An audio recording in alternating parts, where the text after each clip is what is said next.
The Walten Files has always been something that's been on my radar, ever since I've started covering analog horror, as it's always seemed to be sort of an outlier within the subgenre. Unlike a lot of the other analog horror series that I've covered, it has a more traditional approach to storytelling, conveying its story in a straightforward way rather than cryptic messages and text walls. It's almost fully animated, and with each episode it seemed to improve greatly as the animation quality went from super low quality, that was super low budget, to creepy and highly detailed rather quickly.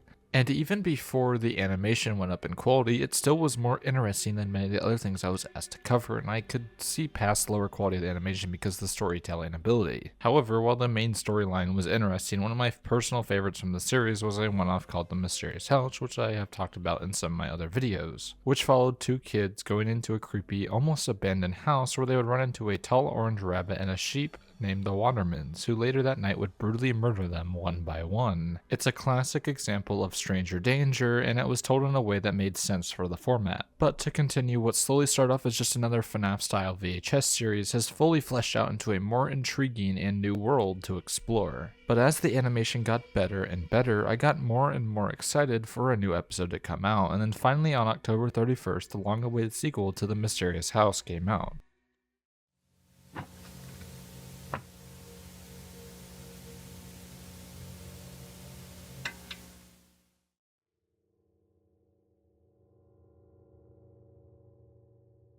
So before going into this section, seriously, spoiler warning, I will be doing a full recap here, so if you haven't watched it yet, then go watch it now. My video can wait. Go watch it, and then come back.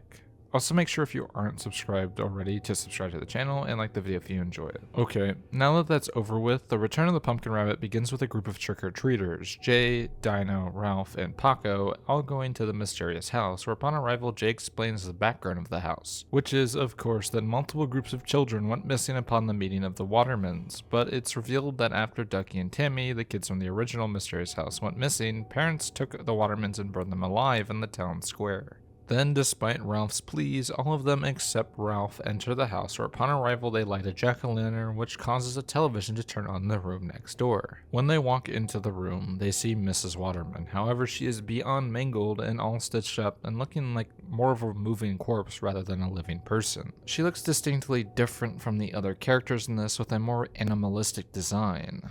She tells them to get candy from the kitchen, and while the other kids leave, Dino steals the Waterman's photo book. Then Paco also splits from Jay after seeing Ducky, who tells them he can get him out of the house. It then cuts back to Ralph, the person who was left behind, who is exploring outside and goes through a pumpkin patch where he gets chased and killed by the pumpkin rabbit in front of the decapitated corpse of Tammy, the original girl from the first short, who is now being used as a scarecrow. When Jay then realizes she is completely and utterly alone, she decides to hide, and Paco continues to follow Ducky, looking a bit different than he did before, to say the least. Upon following Ducky, we see multiple pictures of the missing children, and the room Ducky leads Paco into is in fact not an exit, but a bedroom. The same bedroom that he was in the original short. Ducky then says the same phrase that we have heard multiple times throughout the short. Mr. and Mrs. Waterman were very, very fast people. The song Hush Little Baby begins to play, and a hand reaches out from under the bed with the lights all going out and all the doors locking, leaving Paco all alone in the bedroom.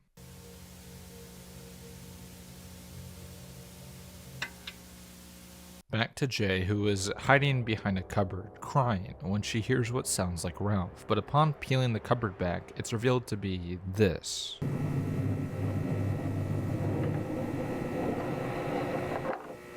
He then jumps after her and chases her, but she escapes after hitting him in the head with a mug. She runs into Dino, who shows her the book from the armchair, which is covered in photos of their previous victims, and a new photo is in there, one of their entire group as they are walking inside. The song When All the Saints Go Marching In starts playing, where they find a body of one of the missing kids playing the record, as well as another one strung up behind a door. Inside the kid's body they find a key. After that, one of the doors in the hallway unlocks with it, leading to a room with pieces of the missing children's costumes put on mannequins. Almost like each of the mannequins, each represent one of the Waterman's victims. However, unbeknownst to Jay, the pumpkin rabbit is in the room and repeats the phrase that is said multiple times, being, Mr. and Mrs. Waterman were very, very, very bad people.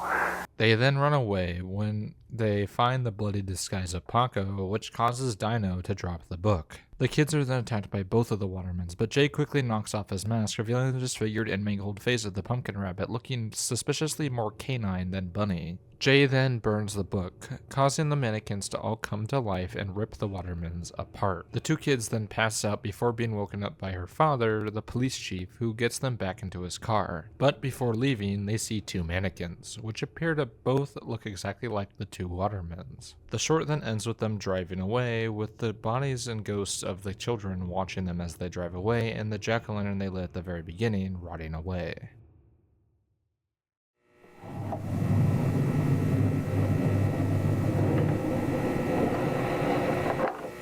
So before going any further, let's get this out of the way. I really like this episode of the Walten Files. Like, genuinely, it is one of the most interesting and different things that I had seen in analog horror for a while. This truly felt like the next step that analog horror should be making, and has been moving towards, leaving behind many of the cliches of the genre and instead moving towards a full-fledged horror short rather than just a goofy little video.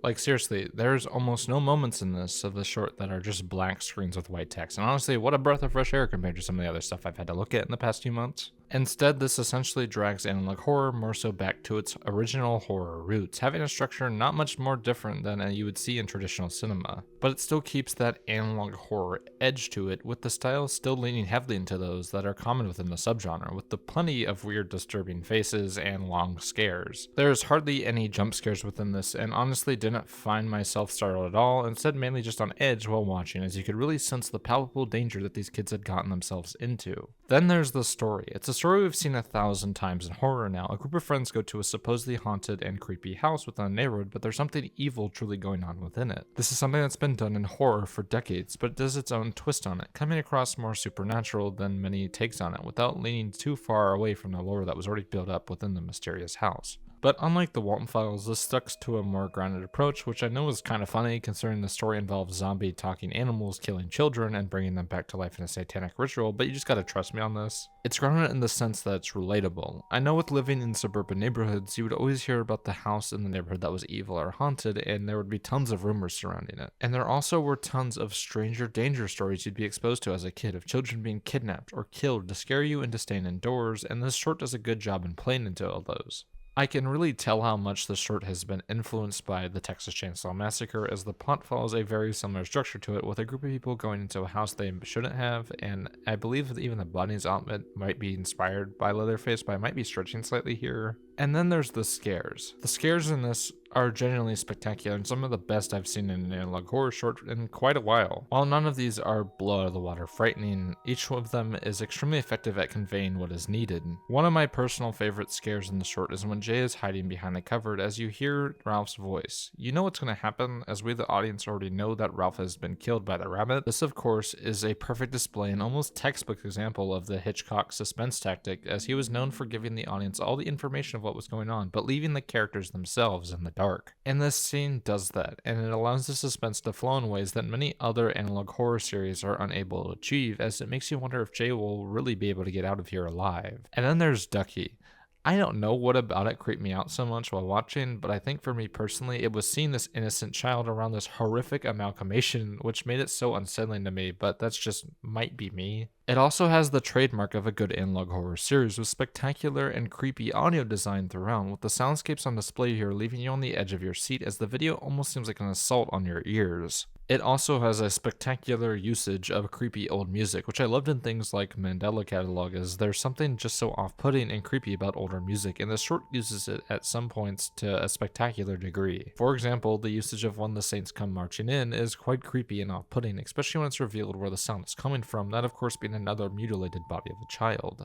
And speaking of the bodies of children, which is a funny anecdote to say, this short does exactly what I've been talking about in my Urban Spook videos. It shows horrific and disturbing imagery, but it does it in a way that actually makes sense and doesn't really contrive and make it just edgy. This is exactly what I was meaning by you have to have substance behind it. There's a reason to care. But let's continue. The pacing of it is almost perfect, as it doesn't feel too short or too long, and seems to have just the perfect amount of time for telling the story that they were making. None of it really overstayed its welcome, and all of the scares were paced and dispersed in a way that made it feel like almost a haunted house attraction. Now, of course, this doesn't mean that it's perfect. It's not, of course, but nothing's perfect. While a lot of the scares were well executed, many of them were extremely predictable, and that might not bother anyone, but this is just something that bothers me personally. A lot of the setups for the scares had been done before, and so because of that, it made almost every one of the scares extremely predictable, but this is honestly just me nitpicking a bit and is more personal. I know some people are going to complain about the animation, but honestly, it doesn't bother me too much. Even the parts where it looks a little wonky, mainly because it feels like a style that would make sense in the era it's supposed to have been made in. The weird almost stop motion style feels very 80s in its aesthetic, and so honestly it makes sense to me and why it's designed that way, so it doesn't bother me too much. However, some parts of it are still a little bit wonky and not intriguing or original. Sometimes it comes across too much like Texas Chainsaw Massacre but for kids, and that can be a little annoying as it doesn't go all the way for me to be